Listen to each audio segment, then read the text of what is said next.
akan solat Maghrib berjamaah, dan sebentar lagi kita akan solat Isyak berjamaah. Mudah-mudahan Allah istiqamahkan kita untuk sentiasa mendirikan solat berjamaah. Dan bersyukur juga kita pada hari ini mungkin daripada subuh tadi kita dah mendirikan solat, kemudian zuhur, dan diikuti dengan asar, dan seterusnya Maghrib dan Isyak pada sebentar lagi. Ini merupakan sebagai satu ta'abud kita kepada Allah Subhanahu wa taala. Kita mohon kepada Allah Subhanahu wa taala supaya istiqamah dalam melaksanakan 5 waktu ini, insya-Allah.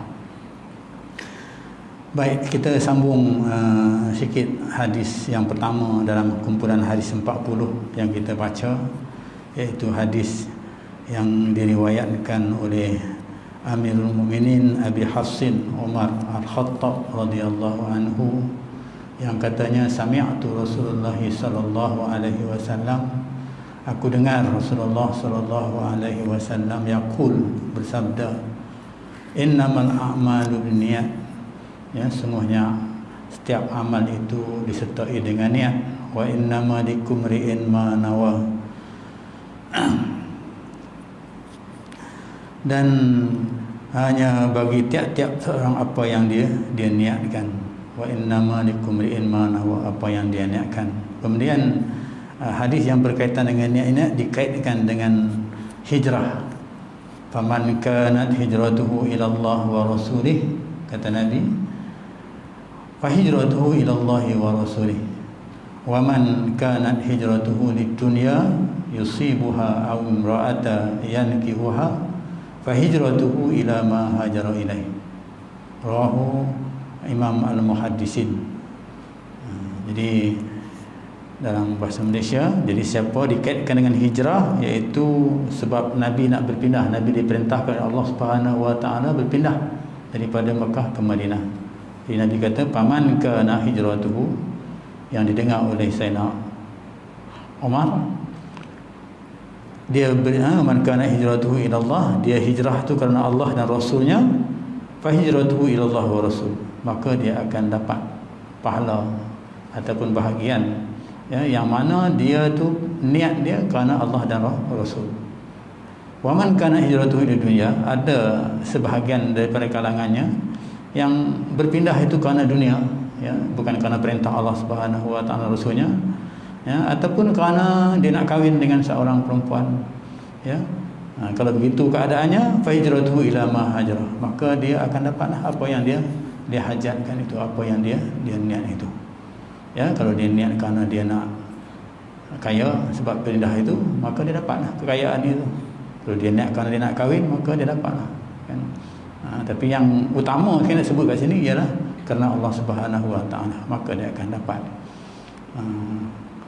Itu hadis. Kemudian kita dah bincang tentang perkara niat, dan seterusnya kita sampai kepada niat yang dikaitkan dengan hijrah. Kita sambung pada malam ni, niat itu yang dikaitkan dengan hijrah. Jadi peristiwa hijrah, mungkin kita boleh ambil kesimpulan yang lain, niat itu kerana yang lain. Mungkin pada hari ini mungkin niat nak bantu orang susah ke dan sebagainya, itu niat juga, ya, niat nak bantu orang susah, ya, nak buat apa yang diperintahkan oleh Allah Subhanahu wa taala, maka dia akan dapat pahala. Jadi orang yang hijrah ke Madinah dengan maksud yang baik, iaitu ikhlas kerana mengikut perintah Allah dan Rasulnya, maka dia akan mendapat balasan apa menurut apa yang dia niatkan, ya. Maka dinyatakan dalam hadis ini, iaitu orang yang hijrah ke Madinah dengan maksud baik, iaitu ikhlas kerana Allah Subhanahu wa taala, semata-mata kerana Allah dan Rasul, maka dikatakan hijrah itu hijrah kepada Allah dan Rasul. Jadi, dan sudah tentulah dia mendapat ganjaran yang sesuai dengan maksud itu. Jadi hijrah pada masa itu adalah wajib. Bila perintah hijrah tu wajib, maka buat dapat, tak buat tak dapat, ya. Jadi siapa yang hijrah maka dia dapat pahala, siapa yang tak hijrah maka dia tak dapat pahala. Macam kita solat tadi lah, kalau kita solat kita dapat, tak solat kita tak dapat. Itu perintah yang wajib, kan. Jadi Sebaliknya kalau siapa yang hijrah ke Madinah tu kerana tujuan yang sebelum itu yang disebutkan tadi itu, atau kepentingan pribadi ataupun atas kepentingan keperniagaan atau nak kahwin dan sebagainya, ya, maka dia akan dapatlah apa yang dia. Tapi di sana maksudnya nampak dia berpindah itu kerana Allah dan Rasul, nampaknya sebab dia ikut bersama, ya, nampaknya macam itu, tapi hatinya tidak, ya, hatinya tidak, kan. Kita tak tahu lah, tapi Allah tahu. Kita tak tahu, tapi Allah tahu hal itu, ya. Jadi dia pindah tu kerana apa? Kerana mungkin kerana dunia ataupun kerana perempuan yang dia nak kahwin tadi. Jadi pada zahirnya nampak macam dia pindah tu atas perintah agama. Atas perintah agama, sebab Rasulullah kata pindah, maka dia pindah. Tapi hatinya bukan kerana perintah Allah, tapi kerana dunia ataupun kerana perempuan yang dia nak kahwin tadi, ya. Jadi contohnya macam kita pergi haji, ya, kita pergi haji, mungkin sampai sana kita niat nak berniaga, kan. Kita pergi haji niat nak berniaga, kan. Jadi dapatlah hasil perniagaan itu, tapi bahagian haji yang kita niat tak dapat. Nampak pergi haji itu macam nak beribadat dengan Allah Subhanahu Wa Taala, kan. Tapi dalam masa yang sama niatnya tak lain, kan. Itu juga dalam dia nak berniaga, ataupun orang yang dia pergi dengan tujuan untuk nak dapat kedudukan ke dan sebagainya. Dia nak pergi haji tu kerana dapat santunan, sanjungan. Mungkin bila orang tengok, oh dia ni pergi haji dapat sanjungan, bukanlah kerana, ya, perintah Allah Subhanahu Wa Taala. Ya, ataupun dengan tujuan dia untuk dia terkenal, ya, terkenal, begitu. Jadi dalam hal ini timbul Abu Mas'ud, ya, Ibnu Mas'ud radhiyallahu anhu, dia menceritakan tentang ada satu peristiwa seorang laki-laki yang dia nak berkahwin dengan seorang perempuan, tapi perempuan tak nak kahwin dengan dia. Sebab perempuan tu nak pindah. Tapi oleh kerana dia nak kahwin dengan perempuan itu, maka dia ikut pindah, ya. Jadi dikisahkan di sini oleh Ibnu Mas'ud bahawa antara sahabat-sahabat itu, ya, ada seorang laki-laki yang ingin berkahwin dengan seorang perempuan yang bergelar Ummul Qais. Perempuan tu bernama Ummul Qais. Tapi Ummul Qais tu tak nak kahwin, tak nak kahwin dengan dia, tak nak berkahwin dengan dia, ya. Tapi Ummul Qais tu maksudnya dia tak suka nak kahwin, nak jadi isteri kepada seorang laki-laki itu, ya. Kalau sekiranya dia tak pindah, kalau dia tak pindah, maka dia tak boleh kahwin, ya. Jadi dia pindahlah ikut Ummul Qais tadi, ya, maka dia boleh berkahwin, ya. Jadi ada para sahabat mengatakan bahawa ataupun kata Ibnu Mas'ud, ya, jadi ada mereka menamakan orang-orang yang macam ini, ya, bukan dikaitkan Ummul Qais saja, mungkin ada yang lain daripada Ummul Qais, ya, mungkin selain daripada Ummul Qais, orang yang macam ini dia kata muhajir Ummul Qais. Jadi dia berpindah tu kerana Ummul Qais, ya, itu, ya. Baik, itu cerita tentang niat, ya, niat maksudnya tentang niat. Ada dua, satu niat kerana Allah, satu niat kerana lain daripada Allah. Tapi dalam perjalanan ataupun dalam kelihatan tu seperti mana nak beribadat kepada Allah Subhanahu Wa Taala. Kan? Paling mudahlah saya duduk macam ni, saya nak mengajar. Kan, tuan-tuan. Niat apa? Saya niat apa? Saya beri contohlah.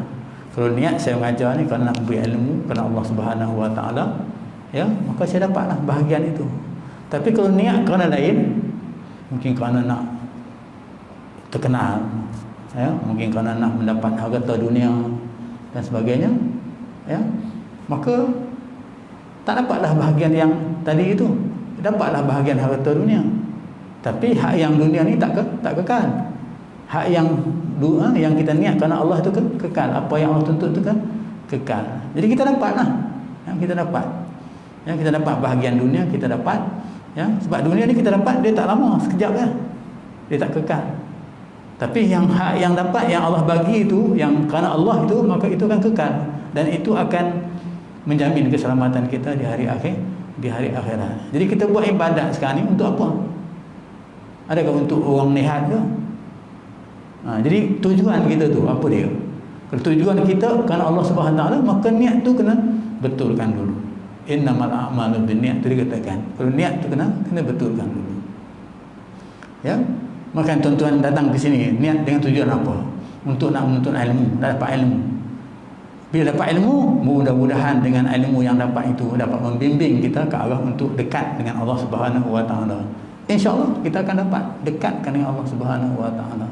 Kita akan dapat fahamkan ya tentang bagaimana ya untuk menjadi orang-orang yang berabdi ataupun ta'abbud kepada Allah Subhanahu Wa Taala. Kalau niat tu begitu, ya, itu akan kekal dan apa yang kita buat itu berterusan. Tapi kalau niat itu kerana sesuatu, maka dia tak kekal.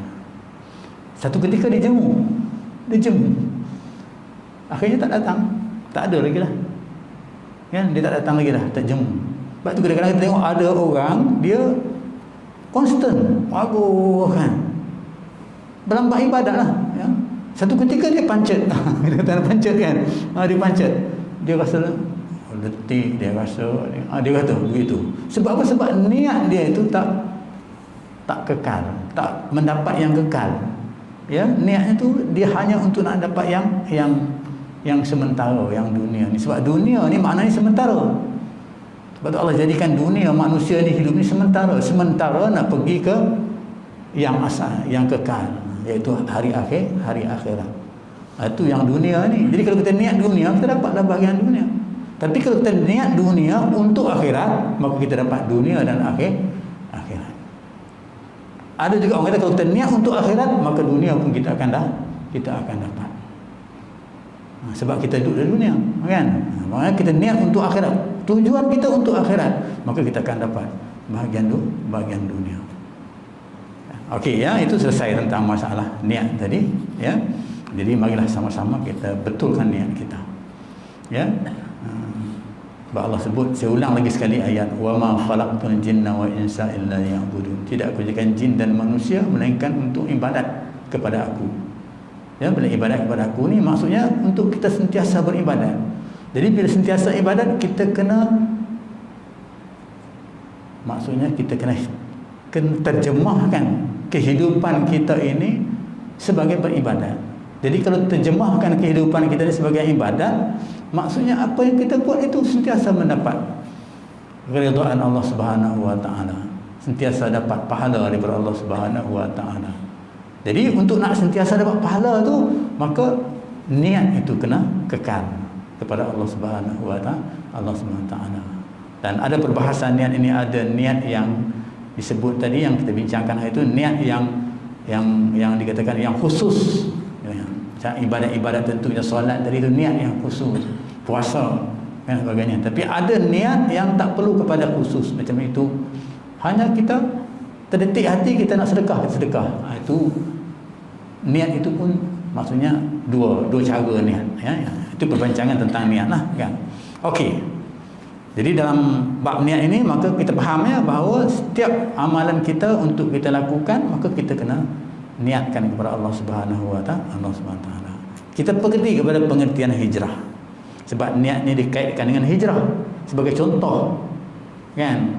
Mungkin zaman Rasulullah dia ambil contoh hijrah. Mungkin zaman kita tak ada hijrah lagi dah. Kita mana ada hijrah? Nak ada macam orang zaman Rasulullah SAW. Di Rasulullah SAW mereka akan hijrah dengan Rasul, maka akan dapat pahala hijrah. Tapi kita sekarang tak boleh hijrah dengan Rasul sebab kita bukan hidup bersama dengan Rasul. Dah 1400 tahun dah kita dah lepas bersama dengan Rasul. Ya, tapi kita akan dapat bahagian itu, bahagian bersama dengan Rasul. 1400 tahun bagi sahabat-sahabat yang dapat sama dengan Rasul tu, kita juga akan dapat bahagian itu. Itu cantiknya Islam itu. Ya, kita akan dapat bahagian itu walaupun dah lepas lama dah, tapi kita akan dapat bahagian itu yang dikaitkan dengan ibadat, yang dikaitkan dengan hijrah. Tapi kita boleh kaitkan dengan ibadat-ibadat yang lain yang berlaku zaman kita. Mungkin zaman Rasulullah tak berlaku, mungkin zaman kita berlaku. Maka kita lakukan itu. Maka ya, diterjemahkan dalam bentuk maksudnya hijrah itu kerana Allah dan Rasul. Jadi pengertian hijrah di sini ikut bahasa iaitu meninggalkan, pindah. tinggalkan satu tempat pergi ke tempat, ya. Menurut istilah maksudnya iaitu meninggalkan negeri, dia pergi ke, kalau dalam istilah yang hadis ini dia kata berpindah daripada Mekah ke Madinah, satu tempat ke satu tempat, ya. Jadi pengertian ini adalah khusus pada waktu itu, mungkin sekarang ni kita pindah daripada Selangor pergi ke Kedah, kan. Pindah dari Selangor pergi ke Johor, itu mungkin kita kaitkan dengan sekarang. Ya, kalau perlu kita pindah daripada Selangor ni pergi ke tempat lain, ya, atas maslahah yang tertentu kerana agama, kerana perintah Allah Subhanahu Wa Taala, maka kita pergi, maka kita akan dapat sama seperti mana hijrah Rasulullah sallallahu alaihi wasallam ketika itu. Jadi bagaimana terjemahan yang kita nak buat di sini? Jadi pengertian ini adalah khusus untuk keadaan waktu itu. Ya, adapun pengertian yang umum yang berlaku pada setiap zaman. Ini dia.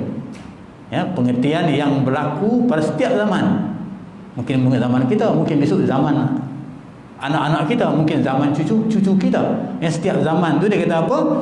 Iaitu keadaan yang dikatakan iaitu berpindah, hijrah dari melakukan larangan Allah atau meninggalkan sama sekali untuk melaksanakan segala yang diperintah dan disukainya. Maksudnya berpindah daripada, ya, tidak melakukan ataupun meninggalkan larangan Allah Subhanahu Wa Taala.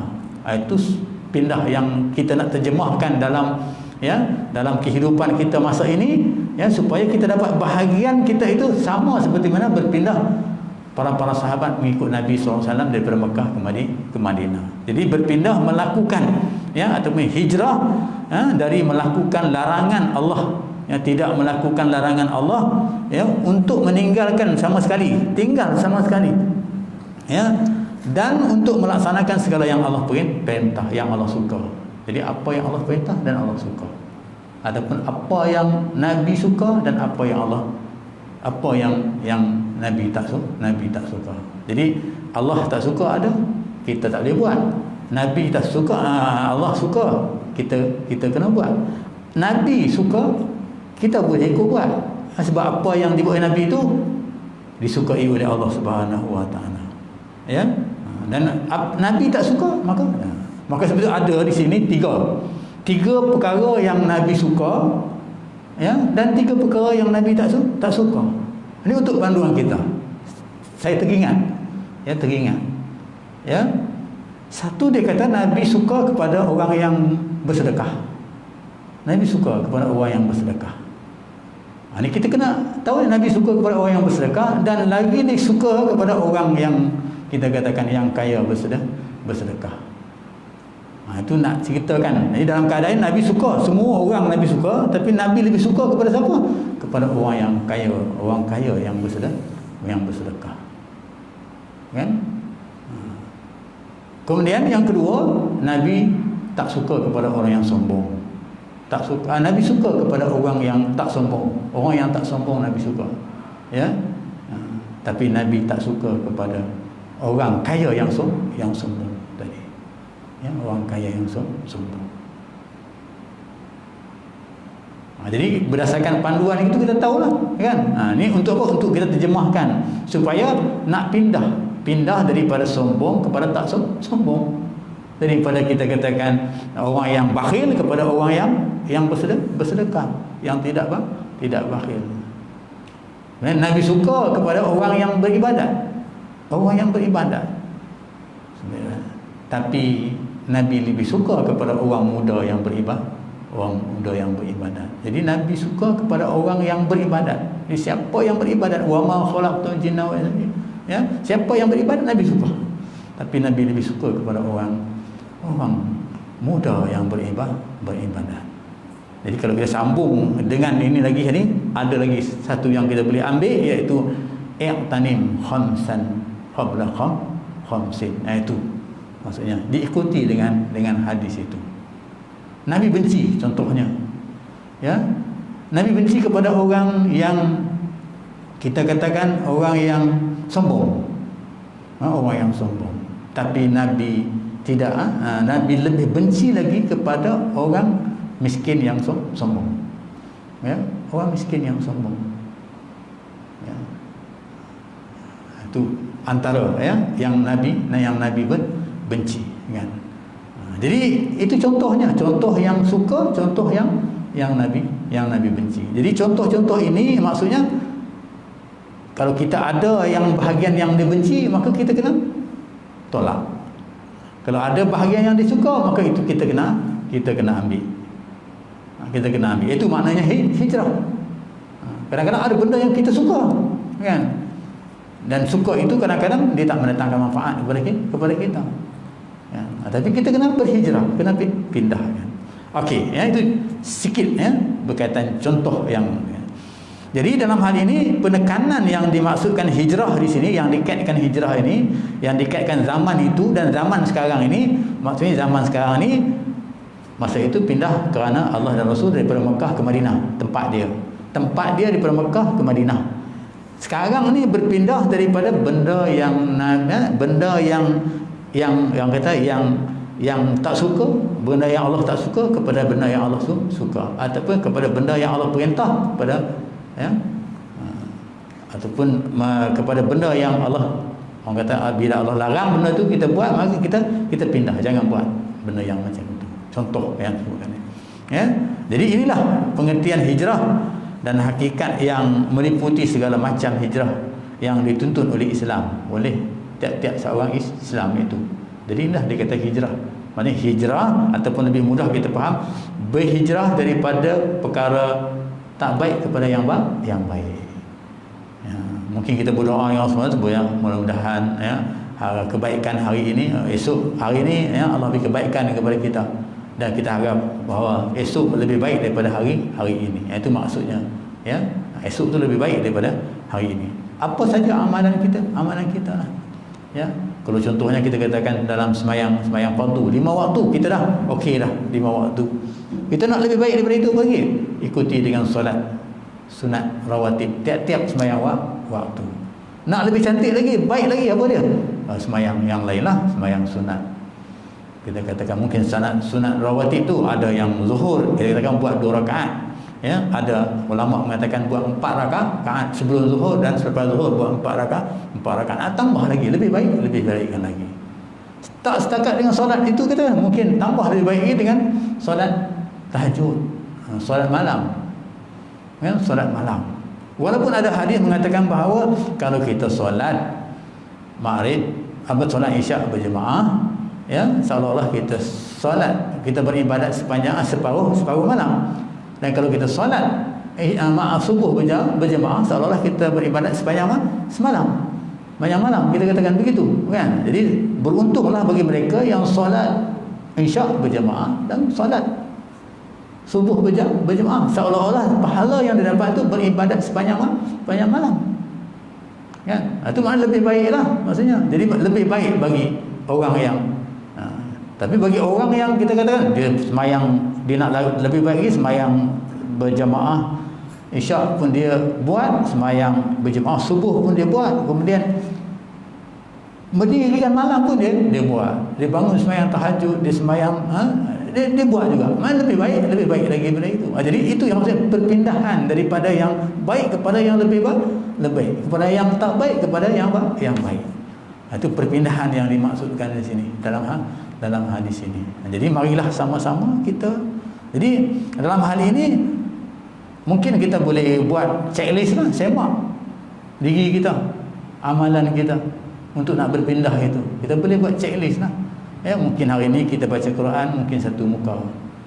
Ya, konstan 1 muka, 1 bulan 1 muka. Setiap hari 1 muka surat cukup. Mungkin bulan yang berikutnya kita ambil 2 muka surat.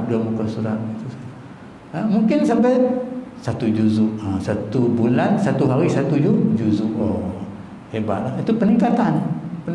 Maknanya checklist itu peningkatan. Maknanya itu yang dikehendaki berubah di sini, hijrah di sini. Ya, hijrah sini. Itu dalam ibadat. Dalam bab kehidupan dunia pun begitu juga. Untuk nak mencapai kejayaan di dunia, maka kita kena hijrah. Kita kena pindah. Sebab itu orang yang berhijrah, maka dia berjaya. Dia berjaya. Soal kehidupan kita katakan, nak berpindah berjaya. Ya. Saya bagi contoh lah. Pakcik saya Allah yarham. Allahumma salli ala sayyidina Muhammad. Ya. Pakcik saya dulu duduk kampung, susah. Kampung susah. Buat sawah padi kadang-kadang tak jadi. Ya, bila sawah padi itu kadang-kadang bila buat dah cantik dah, sangat seronok lah. Tiba-tiba diserang oleh kata ulat-ulat padi itu, habis dalam satu malam saja 2-3 relung. Kalau orang Kedah kata relung, 2-3 relung tu habis. Kan begitu. Jadi susah keadaan itu. Kan susah. Jadi akhirnya ambil keputusan nak berpindah. Ya, dia belajar pondok. Ya, dia belajar pondok. Lepas tu dia kata tuan guru duk cerita pasal hijrah, dia nak pindah, dia kata. Ya. Jadi dari kampung tu dia pindah pergi ke Pahang. Jengka Pahang masa tu. Saya masih sekolah rendah lagi, saya ingat tu. Ya. Dia pindah pergi ke Jengka Pahang, dapat tanah kat sana, orang bagi, kerajaan bagi, singgah ke Jengka Pahang. Bila pindah ke Jengka Pahang, orang lain yang kat kampung tu pun dapat juga sama. Ya, dia nekat, aku pindah, dia kata. Ya, nekat pindah sebab tuan guru kata nak buat dapat satu kejayaan kita kena pindah, dia kata. Jadi dia pun pindah Pahang. Susah lah. Masa nak pergi tu bertangis-tangis lah adik-beradik ni, keluarga-keluarga ni. Ya, menangislah semua kan, nak tinggalkan keluarga kampung dan sebagainya. Ya, nangis. Ada yang bersama dengan itu yang tak nak pergi, tak nak pindah, nak duduk kampung lah, apa cerita pun kat kampung lah, kata dia. Tak mau pindah walaupun hidup susah dan sebagainya, kat kampung lah, kita katakan. Dia pindah. Ya. Ya. Dia pindah. Akhirnya dia pindah beberapa tahun saja kita nampak, dalam lebih kurang 5 tahun bila keluarlah hasil-hasil telta dan sebagainya, kita katakan. Ketika itu dia balik ke kampung sebagai seorang yang berjaya. Berjaya ni maksudnya dia lebih baik daripada orang yang sedia ada. Dulu orang tu duduk sama dengan dia, sama saja level dia, tapi bila dia balik maksudnya dia lebih. Mungkin dari harta lah kita katakan, lebih lah sebab dia nak cari dunia kan, lebih kan.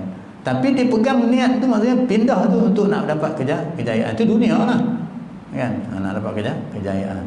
Rupanya bila pergi sana kan, nak belajar pun boleh tambah kan, dia boleh ya kita katakan mengajar di Belta dan sebagainya kan, dan seterusnya. Jadi keadaan dia ya, jadi dia berjaya maksudnya. Itu kena buat perbandingan ya, perpindahan itu. Mungkin saudara tuan-tuan perempuan pun ada yang begitu, saya rasa ya. Kalau saya nampaklah jelas kejayaannya itu kan. Daripada orang yang tak nak berpindah tu macam itu juga. Sampai bapa saudara saya, Haji, tahun ni buat bendang dulu setahun sekali kan, hasilnya sikit. Sekarang buat 2 tahun sekali, setahun 2 kali, hasilnya mesti banyak. Sawah padi kadang-kadang jadi, kadang-kadang tak jadi, begitulah keadaannya. Apa dia kata? Dia kata kaki ni berlumut, dia kata. Kan? Kaki ni dah berlumut dah.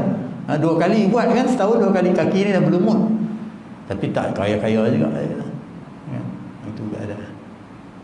Itu Tuhan yang tentukan ya. Tapi maksudnya pilihan kita iaitu apa yang diperintahkan. Mana kata soal yang saya nak kaitkan tadi, soal pindah tadi, pindah daripada benda yang tak baik kepada benda yang baik, menuju ke arah yang baik. Menuju ke arah yang baik, bila kita niat saja maka kita dapat dah bahagian baik itu. Bila kita buat, kita akan dapat lagi. Tapi kalau kita nak buat keburukan, kita katakan kita niat, kita katakan, tapi belum lagi. Tapi bila kita dah lakukan, baru keburukan itu diberikan dosa oleh Allah Subhanahu Wa Taala. Okey, ya. Baik, seterusnya kita lihat soal hijrah tadi. Jadi dalam hal ini maka kita kena kaitkan hijrah kita itu maksudnya hijrah daripada perkara yang baik, perkara yang tak baik kepada perkara yang baik, ataupun perkara yang baik akan bertambah jadi baik, begitu kan. Ini yang dimaksudkan dengan hijrah pada keseluruhan, pada keseluruhan tuntutan daripada hadis ini. Misalnya soal-soal mungkin percakapan kita, mungkin perbuatan kita ya. Jadi kalau selama ni mungkin percakapan kita tak baik, kita perbaiki percakapan kita. Mungkin tingkah laku kita tak baik, kita perbaiki tingkah laku kita. Maknanya berubah ya, pindah daripada yang Allah tak suka kepada Allah suka. Bila Allah suka, maka di sana kita akan dapat redha daripada Allah Subhanahu wa taala. Allah Subhanahu wa taala. Baik, kita pergi sikit tentang dunia sebelum kita kait ini. Disebut dunia, paman hijratu waman hijratu fi dunia, dari dunia, siapa yang hijrah kerana dunia. Jadi di sini kitab ini menjelaskan kepada kita bahawa dunia ini ialah asal maksud dunia pun maksudnya dunia ni sementara zanud, sementara danaah, artinya kehinaan, sementara kemudian hina, ya. Dunia ni ya benda yang sementara, kemudian dia juga hina, maksudnya benda sementara, hina, kan. Ini berarti bahawa setiap orang yang beramal kerana dunia adalah beramal untuk mendapat suatu faedah yang dekat dan yang hina. Dia beramal tu untuk mendapat satu faedah yang dekat dan yang hina dalam dunia ini. Dan dunia yang dimaksudkan oleh hadis yang kita baca tadi itu, yang disebutkan Nabi sallallahu alaihi wasallam itu, segala macam faedah dan maslahahnya serta keuntungannya dekat dan hina. Jadi yang Nabi maksudkan dengan dunia itu maksudnya segala kehidupan, apalah maslahah dalam dunia ini dikatakan dekat, mudah kita dapat, dan juga hina maksudnya. Betul, ada orang peribahasa mengatakan mungkin dalam kitab-kitab lama kita jumpa dunia ini bangkai, dia kata. Ya, istilah dunia bangkai ni orang tasawuf ya sebut dunia bangkai. Dunia ni tak elok lah kan, begitu. Tapi maksudnya bukanlah dunia tak elok kan, maksudnya apa yang kita hendak kepada faedah dunia itu kalau bukan ada kaitan dengan akhirat, ya, maka itu dikatakan bangkai tadi, ya, hina tadi, ya. Jadi kehinaan itu hanya untuk dunia sahaja, hina lah, kan. Kalau untuk dunia dan sebagai jambatan untuk akhirat, itu yang dituntut. Dunia ni sebagai jambatan, sebagai batu langkah, ya, untuk akhirat, itu yang dituntut. Yang dikatakan ad-dunya mazratul akhirah. Dunia ni ladang untuk akhirat. Itu yang dituntut. Jadi maksudnya nak diterjemah begitu pula.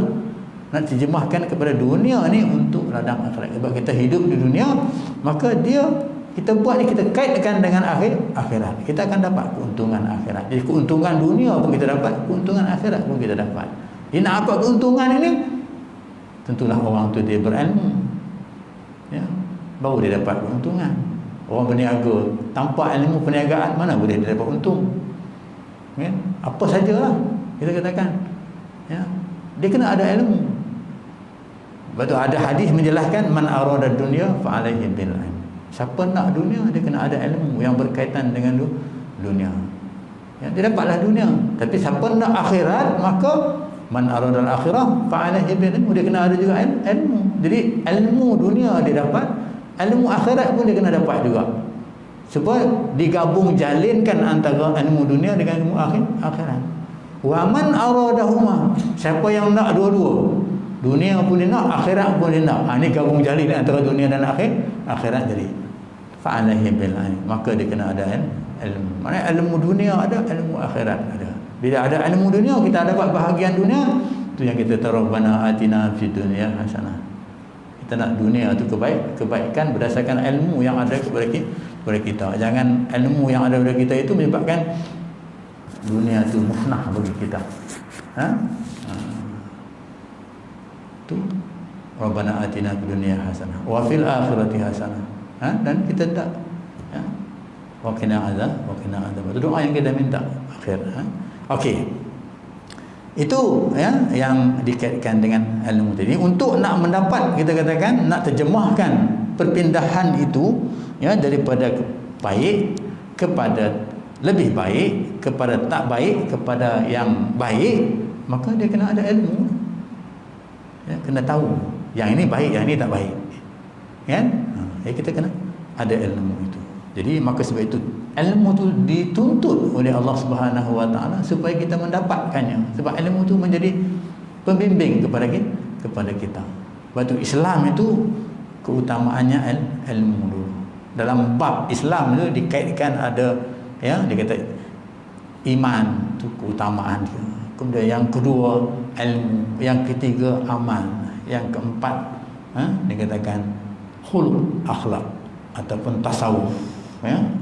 Kalau dalam bahasa yang lebih mendalam dia tasawuf, akhlak. Jadi empat ini yang menjadikan mantap seseorang itu dikatakan seorang muslim ya, yang empat perkara. Di iman, ilmu, amal, kemudian khuluq, akhlak ya, ataupun tasawuf ya, ilmu tasawuf. Maka sebab itu dalam bab ilmu ni, ilmu tasawuf pun kena belajar ya. Jadi ilmu tauhid, ilmu fiqh, tu bab amal fiqh kan. Kemudian ilmu apa ni, tauhid tu bab berkaitan iman, ilmu fiqh berkaitan dengan ilmu berkaitan dia kata tadi ilmu ya, ilmu benar. Yang ketiga fiqh yang berkaitan dengan ibadat. Kemudian yang keempat ya, tasawuf berkaitan dengan akhlak. Kena ada ilmu yang berkaitan dengan akhlak, adab ya, itu dia. Okey. Seterusnya kita tengok dia katakan dunia. Kita tengok dunia. Jangan dikatakan dunia itu dikatakan hina tu ya. Dalam huraian ini hina dari sudut kerana kita nak mendekatkan diri dengan Allah Subhanahu Wa Taala kan. Kalau kita nak mendekatkan diri dengan Allah Subhanahu Wa Taala maka kita gunakan dunia ini ke arah untuk nak mendekatkan diri dengan Allah Subhanahu Wa Taala, maka itu bukan satu kehinaan dunia ini. Itu kita kena faham ya. Tapi kalau gunakan ilmu ni untuk dunia ni untuk dunia saja ya, maka dia okey. Sesuatu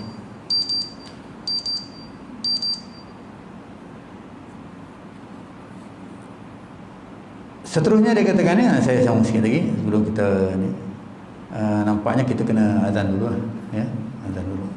Lepas tu saya sambung sikit boleh tuan-tuan ya, saya sambung sikit, jangan tergantung perbincangan kita pada malam ni. Okey.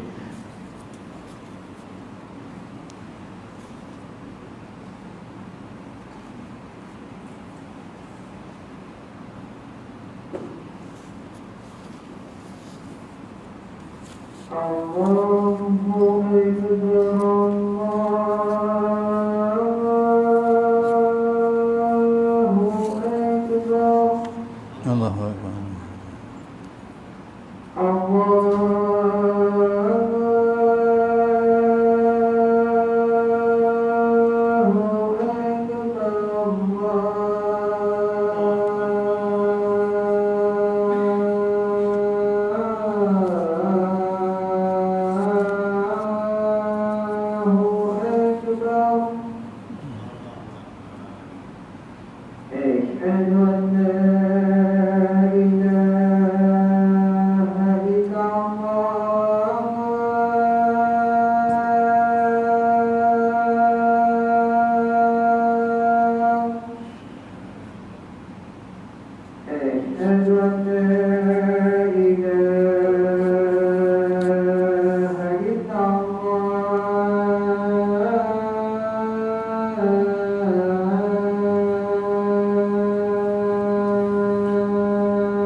Qumamah allazi wa atuh innaka la ta'lamu.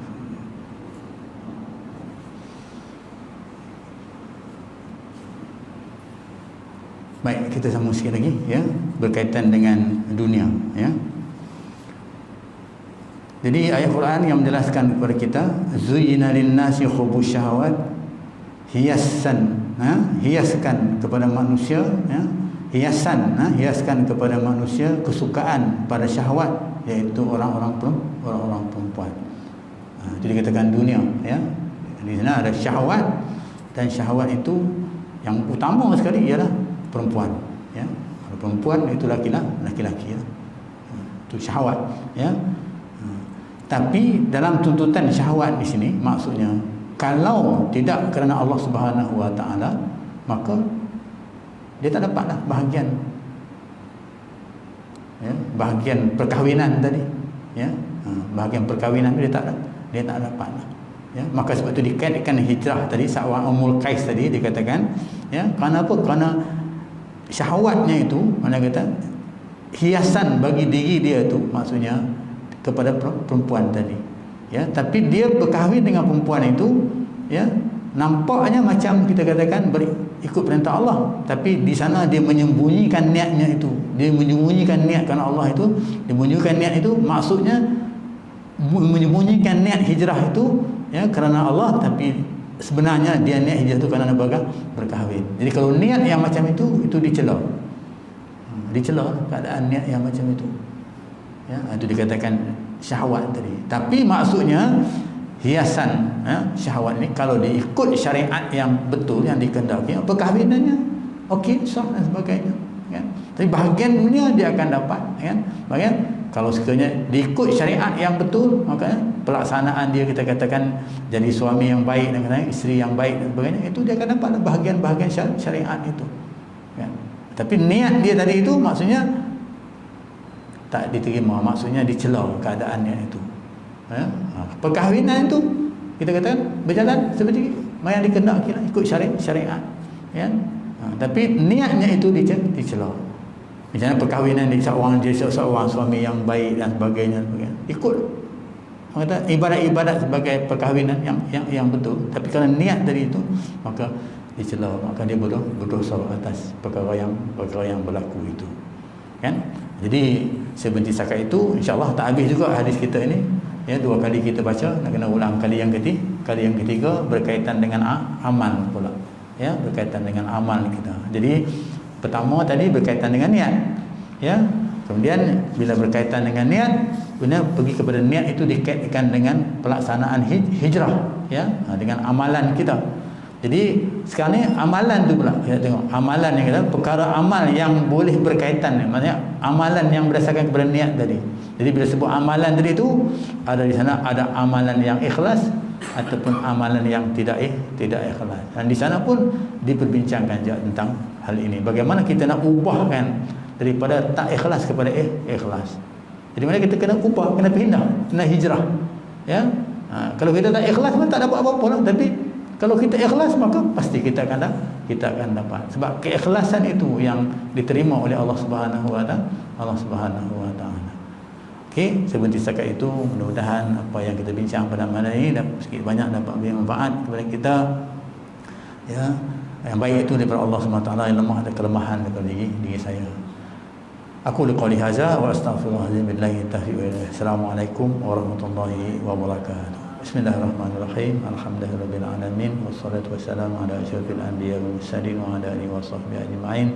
Allahumma ja'al jam'ana hadza jam'an marhuman wa tafarruqana min ba'dihi tafarruqan ma'suman. Ya Allah ya Rahman ya Rahim, ampunilah dosa kami, dosa kedua ibu bapa kami, guru kami, isteri kami, anak-anak kami dan setiap orang yang beriman denganmu ya Allah.